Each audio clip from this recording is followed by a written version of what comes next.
जय श्री राम सभी भाइयों को। ये जो देवी देवताओं के बारे में इतनी निंदा कर रहे हैं ना, ये कौन से नरक में जाएंगे और वहां कब तक रहेंगे, कितना समय तक।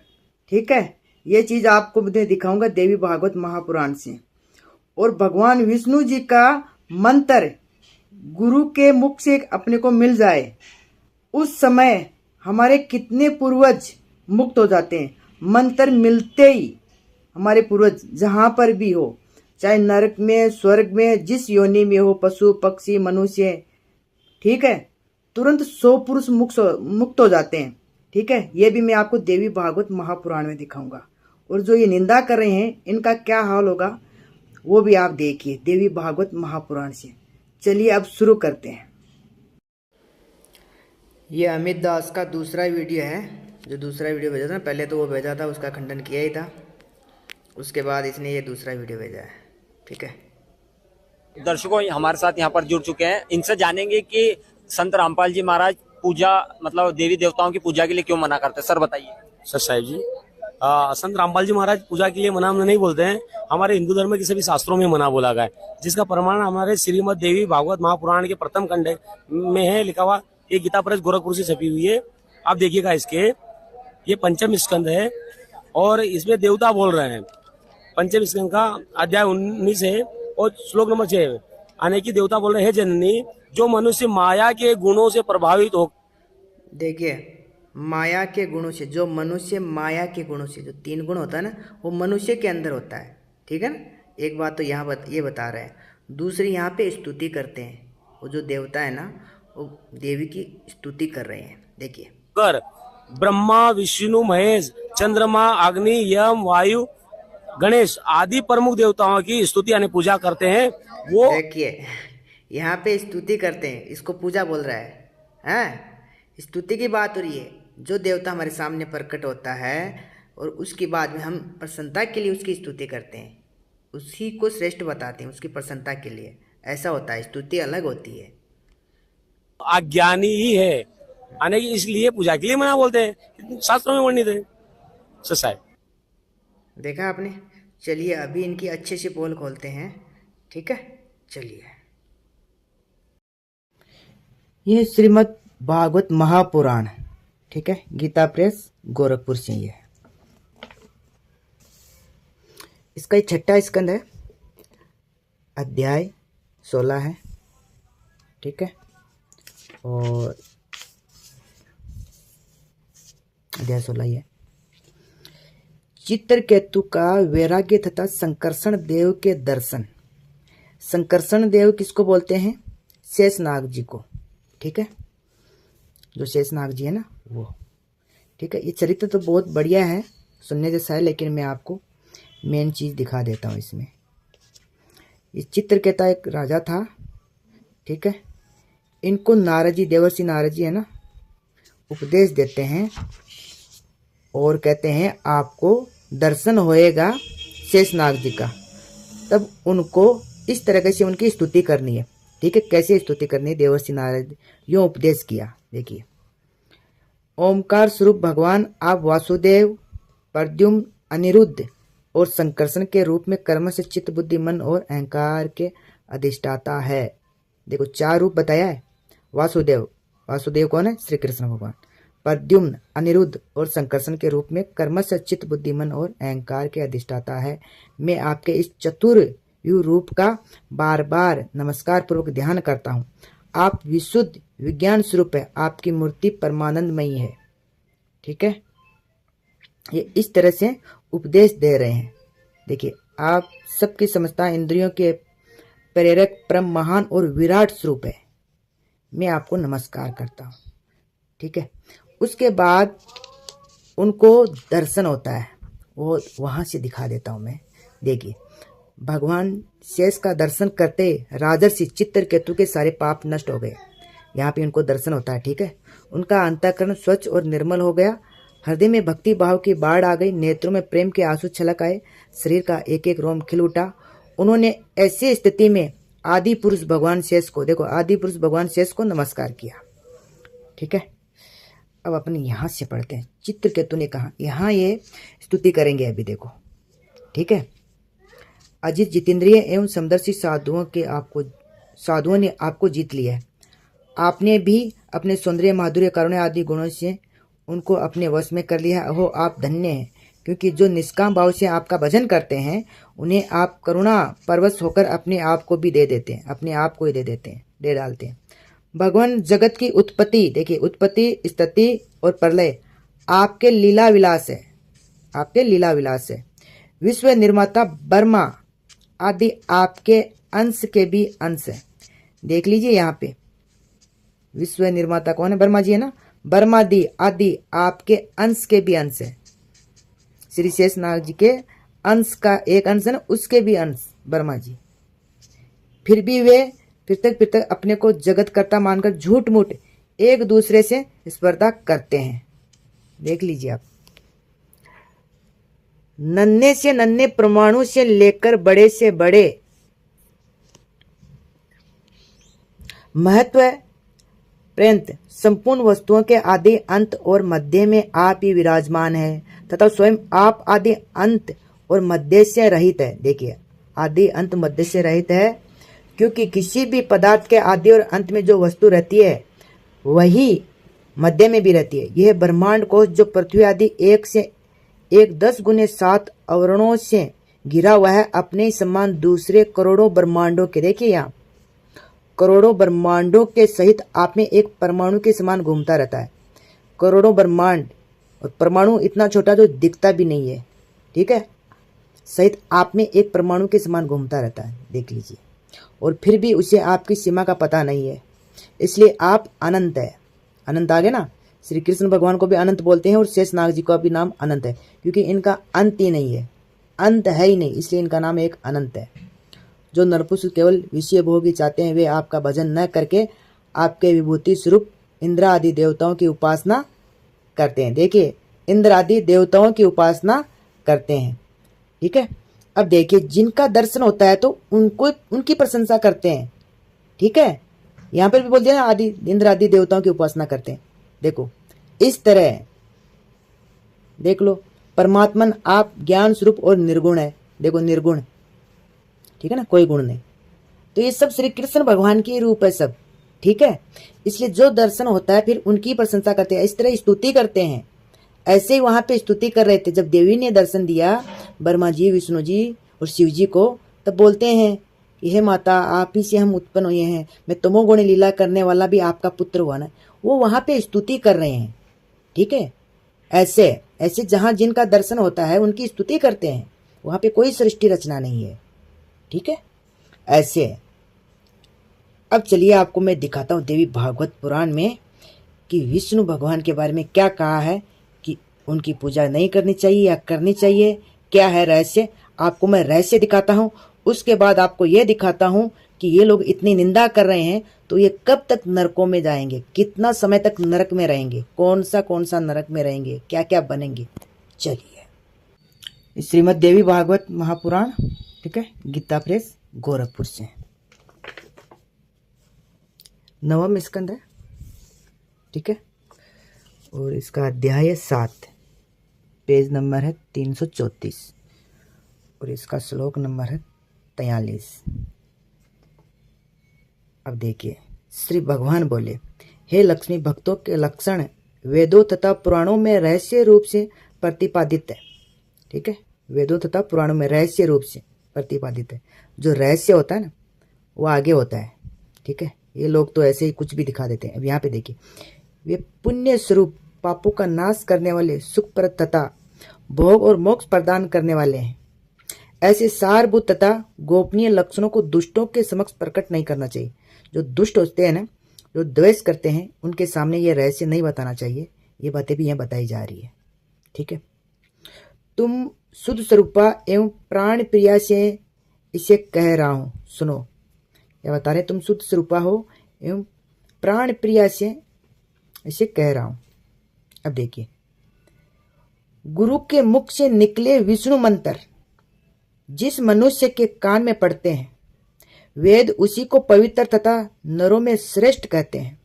देखो, वेद भी किसको बता रहे हैं, उस मनुष्य को सबसे श्रेष्ठ कहते हैं।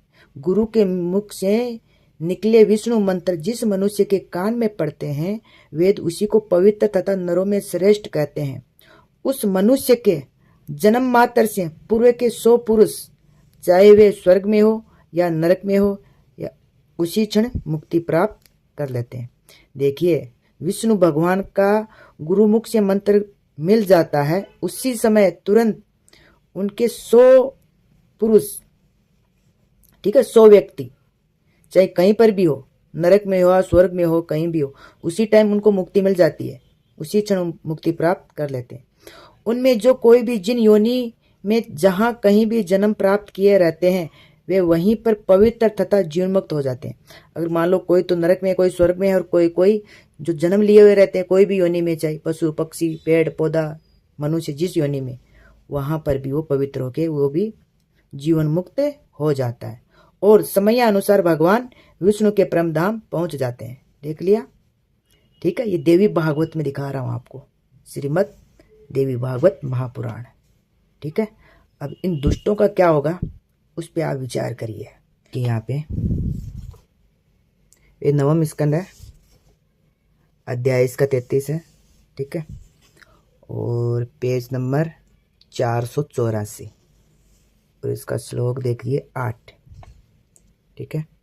अब देखिए, जो अधम मनुष्य मूल प्रकृति भगवती जगदम्बा की निंदा करता है, जो वेद शास्त्र तथा पुराणों की निंदा करता है, जो ब्रह्मा विष्णु शिव आदि देवताओं की निंदा में संलग्न रहता है, और जो मनुष्य गौरी सरस्वती आदि देवियों की निंदा में तत्पर रहता है, वे सब उस भयानक नरक कुंड में जाते हैं जिससे बढ़कर दुखदायी दूसरा कोई कुंड नहीं होता। देखिए, ये इतना भयानक कुंड है नरक में कि उससे बड़ा और कोई कुंड ही नहीं है, ठीक है। उस कुंड में अनेक कल्पों तक वास करके वह मनुष्य सर्प योनि को प्राप्त होता है। अनेक कल्पों तक, ब्रह्मा जी की 100 वर्ष बीतती है ना, तब एक कल्प बीतता है, ठीक है। ये अनेक कल्पों तक, तो ये कब तक वास करेंगे सोचिए। आगे देखिए, भगवती की निंदा के अपराध का कोई प्रायश्चित ही नहीं है। अब ये तो बस कब तक नरक भोगेंगे इस पे आप विचार करिए, ठीक है। इनकी क्या दुर्दशा होगी देखिए आप, ठीक है। और आपको आगे हम दिखाते हैं।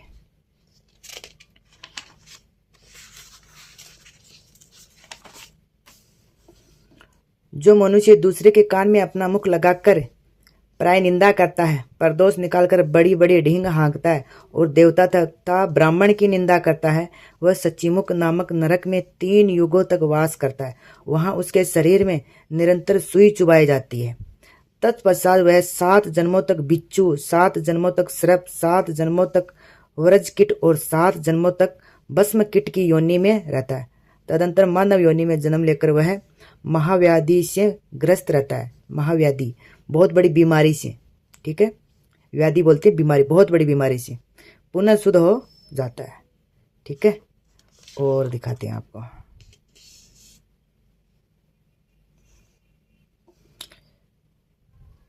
जो भगवान विष्णु के भक्तों तथा दूसरे देवताओं की पूजा करने वाले ब्राह्मणों में भेद बुद्धि करता है, उसे ब्रह्म हत्या का पाप लगता है। ये ब्रह्म हत्या का पाप बहुत बड़ा पाप है, ठीक है। जो मनुष्य ब्राह्मण के चरणोदक तथा सालग्राम के जल में भेद बुद्धि करता है, वह ब्रह्म हत्या के पाप का भागी होता है। जो मनुष्य शिव के नैवेद्य तथा भगवान विष्णु के नैवेद्य में भेद बुद्धि रखता है, वह ब्रह्म हत्या का पाप का भागी होता है।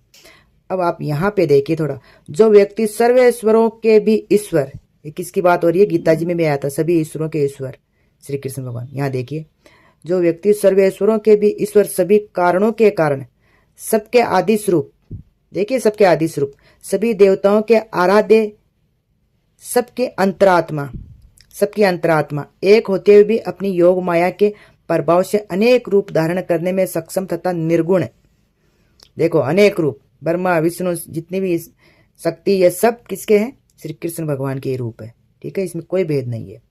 श्री कृष्ण में और ईशान शिव जी में भेद करता है। देखो एक ही है, शिव जी और श्री कृष्ण एक ही है, दो नहीं, अलग अलग नहीं है। उससे ब्रह्म हत्या का पाप लगता है। देखिए, जो मनुष्य भगवती शक्ति की उपासना करने वाले प्रति देश व्रत रखता है तथा शक्ति शास्त्रों की निंदा करता है, उससे ब्रह्म हत्या का पाप लगता है, ठीक है। जो अधर्मी लोग हैं, इनका क्या होगा आप सोचिए, इस पे विचार करिए। देखिए ठीक है, बहुत निंदा कर रहे हैं, बहुत निंदा कर रहे हैं। देखिए आगे जाके क्या होगा इनका। ठीक है, यह है पद्म पुराण, गीता प्रेस, गोरखपुर से। ठीक है, और उत्तराखंड है ये। ठीक है, इसका पेज नंबर भी देख लीजिए आप, 765। यह बात चल रही है कार्तिक व्रत का महात्म्य, गुणवती को कार्तिक व्रत के पुण्य से भगवान की प्राप्ति, भगवान की प्राप्ति।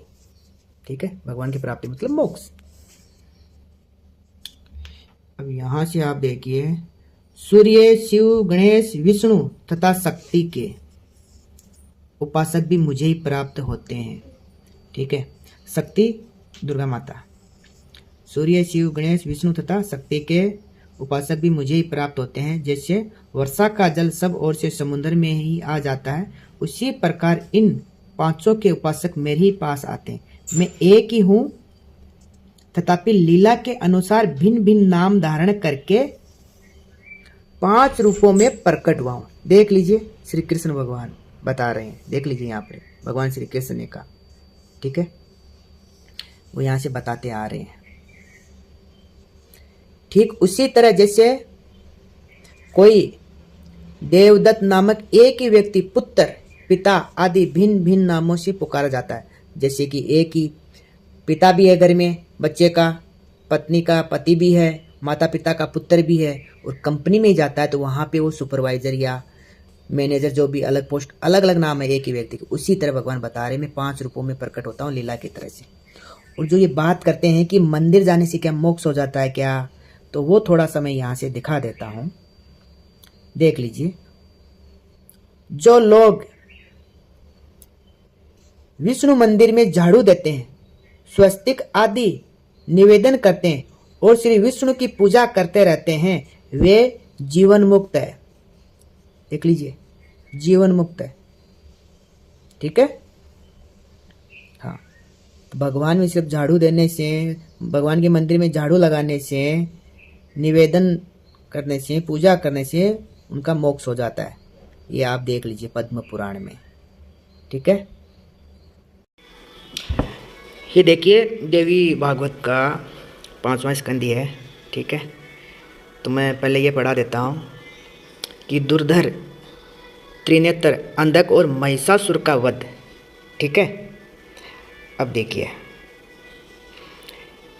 इसका वध के लिए, अभी यहाँ से देखो, ये देवी बोली, हे मंदबुद्धि, अब तुम पाताल लोक भाग जाओ अथवा मेरे साथ युद्ध करो। या तो तुम पाताल लोक, जान बचानी तो पाताल लोक चले जाओ, नहीं तो मेरे साथ युद्ध करो। मैं तुम्हें तथा सभी असुरों को मारकर सुखपूर्वक यहाँ से चली जाऊंगी, तुम लोगों को मार के मैं चली जाऊंगी। हे दानव, जब जब साधु पुरुषों पर संकट आता है तब तब उनकी रक्षा के लिए मैं देह धारण करती हूँ। देख लीजिए, उनका कोई देह नहीं है, लेकिन साधु पुरुषों पर उनके ऊपर संकट आता है तब वो शरीर धारण करती है। ठीक है, हाँ। हे दैत्य, वास्तव में मैं निराकार और अजन्मा हूँ। देख लीजिए, निराकार और अजन्मा हूँ, तथापि देवताओं की रक्षा करने के लिए रूप और जन्म धारण करती हूँ, यह तुम निश्चित समझ लो। ठीक है, मैं सत्य कहती हूँ कि देवताओं ने तुम्हारा वध करने के लिए मुझसे प्रार्थना की थी। हे महिषी, तुझे मारकर मैं सर्वथा निश्चित हो जाऊँगी। ठीक है, देवताओं ने प्रार्थना की थी देवी से इसका वध के लिए, तब वो देवी आती है और इसका वध भी करती है। ठीक है, उसके बाद आप आगे देखिए, जब इसका वध कर देते हैं उसके बाद देवता देवी की स्तुति करते हैं। यहाँ पे देखिए, देवताओं द्वारा भगवती की स्तुति। ठीक है, तो यहाँ पे देवता लोग स्तुति कर रहे हैं क्योंकि उन्होंने जो वर मांगा था वो कि उसका वध करो महिषासुर का। ठीक है, तो देवी ने आके उसका वध कर दिया। ठीक है, तो इसलिए उनकी प्रसन्नता के लिए ये यहाँ पे स्तुति कर रहे हैं। कोई पूजा वूजा की तो बात ही नहीं, वो तो दूसरा खंड में देखिए ना आप, देवी भागवत में कितनी बात बताइए हैं, आपने देखा ही है ना।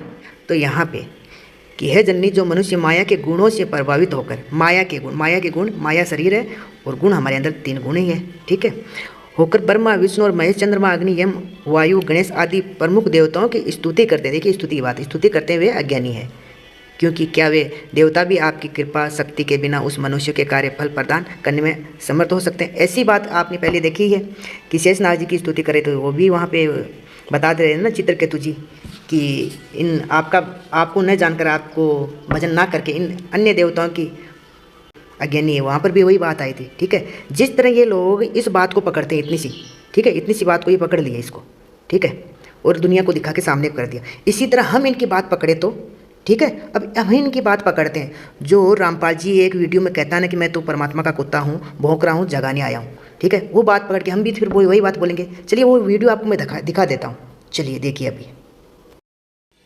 देखिए ये लोग उतनी ही बात को पकड़ते हैं जहाँ पे स्तुति कर रहे हैं, उसको लेके दिखा रहे हैं दुनिया को और बेवकूफ़ बना रहे हैं। ऐसे हम भी इन्हीं की बात पकड़े उतनी कि ये रामपाल जी खुद को क्या कुत्ता बता रहे हैं, तो हम इनकी फिर क्यों पूजा की जाए। इनको तो दरवाजे के बाहर रखा जाए, इनकी फ़ोटो को दरवाजे के बाहर, वहाँ फ़ोटो को बांध के रखो। ये खुद को कुत्ता बता रहे हैं तो इनकी पूजा भी वेस्ट हो गई। जिस तरह से बात को पकड़ते हैं उस तरह अपन भी इनकी बात पकड़ते हैं। देखिए वीडियो। ये परमात्मा का कुत्ता है, आपके लिए भौंक रहा है। आप धनी हो, आपके लिए सारा खाड़ा हो रहा है, और कुत्ते के भौंकने से जो जाग जाता है, अपना धन बचा लेता है और फिर भी गफलत करता है, उसको बहुत धन हानि हो जाती है। सुन लिया आपने, बता रहे नहीं, ये तो कुत्ता है परमात्मा का, ठीक है, ये तो जगा रहा है। तो इनकी फोटो को आप बाहर रखिए, जूता चप्पल वहां पे रखिए, बांध के रखिए इनकी फोटो को। जब कोई चोर डाकू आएगा तो ये जगा देंगे भोग भोग के, ठीक है। जिस तरह आप बता रहे हो उस तरह ही हम आपका जवाब दे रहे हैं, ठीक है। चलिए इस वीडियो को ज्यादा से ज्यादा शेयर कर दो। चलो, जय श्री राम।